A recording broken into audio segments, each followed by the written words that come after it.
Assalamualaikum teman-teman semuanya. Kami dari Fakultas Kedokteran Prodi Farmasi. Kenalan terlebih dahulu yuk, anggota kelompok 15 KKN tematik Unisula, periode 12.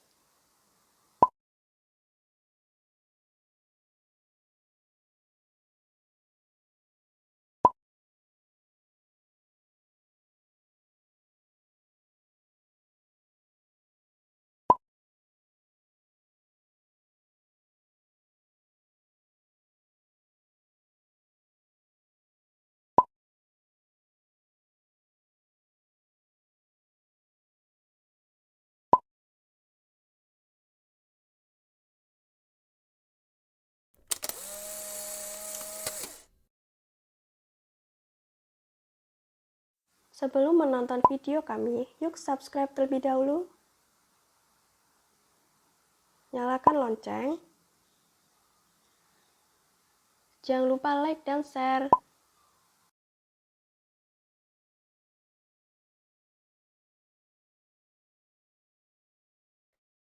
Vaksinasi COVID-19 sudah hadir di Indonesia, dan prosesnya masih berlangsung hingga sekarang. Kita sebenarnya sudah tidak asing lagi dengan vaksinasi, karena sejak kecil kita telah melakukan vaksinasi dan imunisasi untuk berbagai penyakit. Perbedaan vaksinasi dan vaksin sendiri, vaksinasi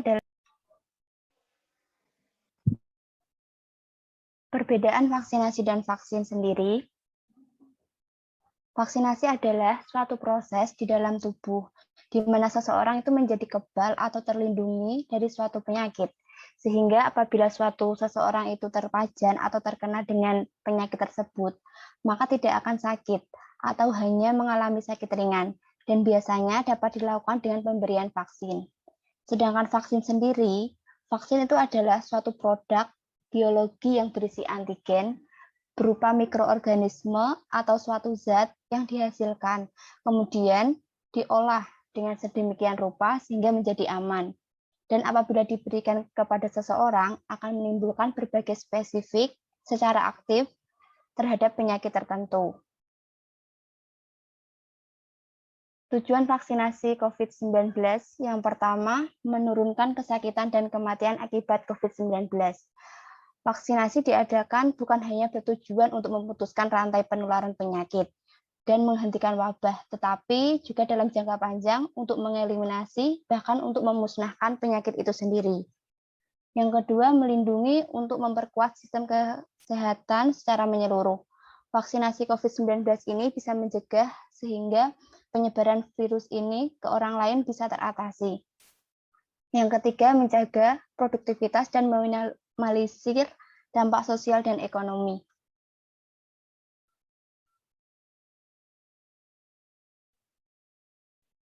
Kemudian, kriteria seseorang yang tidak boleh divaksinasi.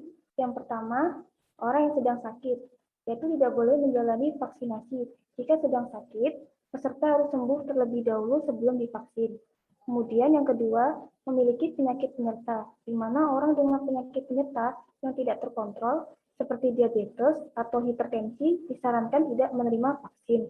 Lalu yang ketiga, penyakit jantung, penyakit autoimun sistemik, penyakit ginjal, penyakit rematik, autoimun penyakit saluran pencerna kronis, penyakit hipertiroid atau hipotiroid, dan penyakit kanker. Lalu yang keempat, ada tekanan darah lebih dari 140 atau 90, dan yang terakhir sedang hamil atau menyusui. Lalu yang ada manfaat vaksinasi COVID-19. Vaksin COVID-19 bermanfaat untuk memberi perlindungan tubuh agar tidak jatuh sakit akibat COVID-19 dengan cara menimbulkan atau menstimulasi kekebalan spesifik dalam tubuh dengan pemberian vaksin.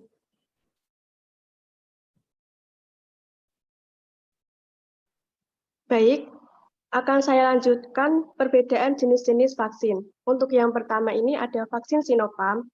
Vaksin ini menggunakan platform yang sama dengan vaksin Sinovac, yaitu virus yang diinaktif. Efikasi vaksin Sinopharm ini mencapai 78%, serta dapat digunakan pada populasi pada usia 18 tahun.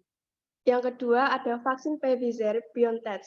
Vaksin Pfizer yang berasal dari Inggris. Yang BioNTech ini berasal dari Jerman yang harus disimpan dalam suhu kurang lebih 70 derajat Celcius. Pfizer siap dengan wadah khusus untuk didistribusikan yang membuat vaksinnya terjaga di suhu 70 derajat Celcius hingga 10 harinya. Kemudian untuk yang ketiga ada vaksin AstraZeneca.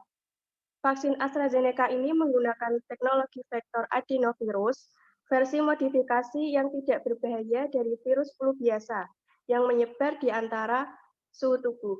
Kemudian vaksin tersebut terdapat 76% efektif melawan infeksi COVID-19 yang bergejala setelah 2 dosis dalam jarak 4 minggu.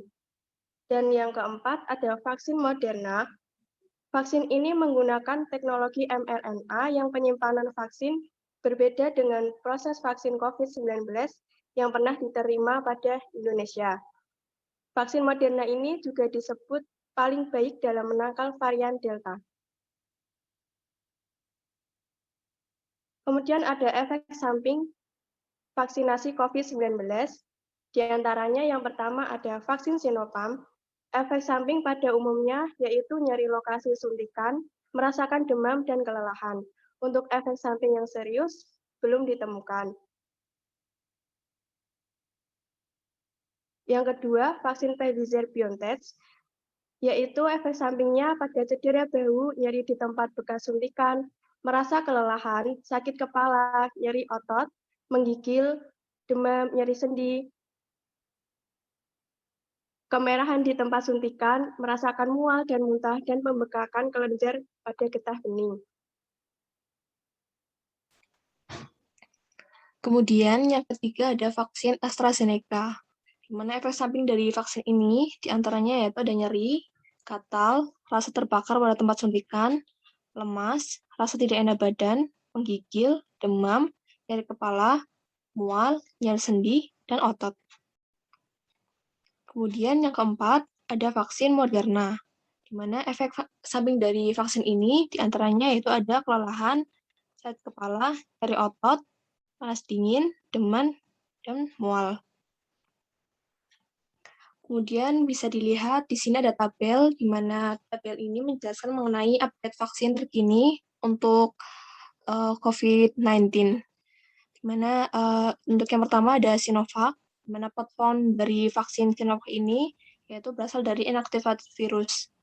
Di mana pemberian dosisnya yaitu 2 kali secara intramuskular atau melalui injeksi melalui otot, dalam otot. Kemudian interval pemberian antara dosis pertama dan dosis kedua yaitu berjarak 14 hari. Kemudian sasaran usia dari vaksin Sinovac ini yaitu 18 sampai 59 tahun. Kemudian vaksin ini disimpan pada suhu 2 sampai 8 derajat Celcius. Kemudian di beberapa negara seperti Turki efikasinya mencapai 91,25%. Sedangkan Brasil 78,2%. Kemudian di beberapa negara juga telah dilakukan penelitian mengenai vaksin ini. Di antaranya ada Brasil, Indonesia, Turki, Bangladesh, serta Chili. Kemudian vaksin-vaksin lainnya bisa dilihat seperti Sinopharm, AstraZeneca, CanSino, Gamaleya, Janssen, Novavax, Moderna, Pfizer, atau BioNTech. Next. Selanjutnya, ini adalah mekanisme kerja vaksin. Nah, bagaimana untuk mendapatkan suatu imunitas? Jadi, untuk imunitas itu bisa didapatkan melalui dua cara, yaitu secara aktif maupun pasif. Di mana kekebalan yang didapat nantinya adalah kekebalan yang berkembang selama waktu hidup kita. Nah, sedangkan kekebalan aktif ini berkembang sebagai respons terhadap infeksi atau vaksinasi. Cara mendapatkan kekebalan aktif itu ada dua, yaitu yang pertama secara natural atau alam, yang kedua itu adalah palsu atau buatan. Yang secara natural atau alam ini nantinya antibodi yang dikembangkan sebagai respons terhadap infeksi, sedangkan kalau buatan antibodinya itu sebagai respons terhadap vaksinasi. Kemudian yang kedua ada kekebalan pasif. Pada kekebalan pasif ini, dia itu berkembang setelah kita menerima antibodi dari seseorang atau di tempat lain. Pada kekebalan pasif sama seperti kekebalan aktif, yaitu ada dua, secara natural atau alam, dan secara palsu atau buatan. Pada yang natural atau secara alam, nantinya antibodi itu diterima dari ibu, misalnya seperti melalui ASI. Sedangkan kalau buatan, nantinya antibodi ini diterima dari obat, misalnya seperti dari injeksi atau infus gamma globulin. Nah, pada slide ini menjelaskan mengenai jenis-jenis dari vaksin dan mekanisme kerjanya. Di mana yang pertama itu platform dari vaksin mRNA, yaitu contohnya ada vaksin Pfizer, BioNTech, dan vaksin Moderna. Di mana pada platform vaksin mRNA ini, dia itu kode sintetik mRNA yang serupa dengan mRNA virus, di mana nantinya dia itu akan membentuk suatu protein spike. Nah, pada gambar tersebut, protein spike-nya itu yang berwarna kuning. Nah, di mana protein spike ini akan membentuk suatu kekebalan tubuh pada manusia. Nah, berdasarkan teknologi terbarunya, secara teori, platform vaksin mRNA ini sangat aman. Kenapa? Karena mRNA sintetik ini yang dimasukkan tidak akan masuk ke nukleus, sehingga tidak akan mengubah DNA manusia. Kemudian platform berikutnya ada vaksin viral vektor. Nah, contoh vaksinnya itu adalah Oxford atau AstraZeneca. Nah, pada vaksin viral vektor ini, di sini tuh dia menggunakan vektor virus lain yang diberikan pada protein spike SARS-CoV-2 yang mampu menginfeksi seseorang tanpa menyebabkan penyakit. Nah, virus lain yang digunakan tadi, dia itu berperan sebagai vektor. Nah, di mana nantinya membawa protein ke sel target sehingga mampu memicu respon imunnya. Kemudian platform selanjutnya itu ada vaksin inaktif virus atau vaksin virus yang telah inaktif atau mati. Di sini contoh virusnya itu ada Sinovac. Nah, pada platform vaksin inaktif virus ini atau yang inaktif sudah mati, di sini dia itu pemberiannya bersamaan dengan zat adjuvan atau seperti aluminium hidroksida, yang dimana nanti dapat membantu memperkuat efek respon imunnya.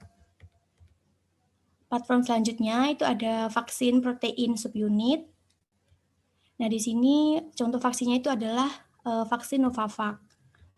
Nah, pada platform vaksin protein subunit ini, pembuatannya itu seperti vaksin inaktif virus tadi. Cuman perbedaannya pada vaksin protein subunit hanya mengandung bagian dari patogen atau protein spike. Kalau di vaksin inaktif virus tadi, dia kan bersamaan dengan penambahan zat adjuvan seperti aluminium hidroksida. Kalau di vaksin protein subunit hanya menggunakan protein spike-nya, sehingga dapat memicu respon imun. Nah, di mana respon imunnya ini dalam pembuatannya itu harus ditentukan kombinasi antara antigen yang nantinya dapat memicu respon imunnya. Dan ketika respon imunnya nanti dapat terbentuk, namun tidak ada jaminan bahwa sel memori ini akan terbentuk.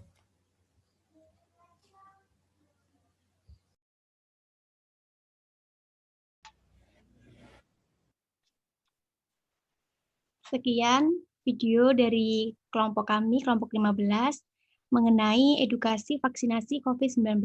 Semoga di masa pandemi seperti ini, ilmu yang kami berikan bermanfaat. Jika ada kurang lebihnya, kami mohon maaf. Wassalamualaikum warahmatullahi wabarakatuh.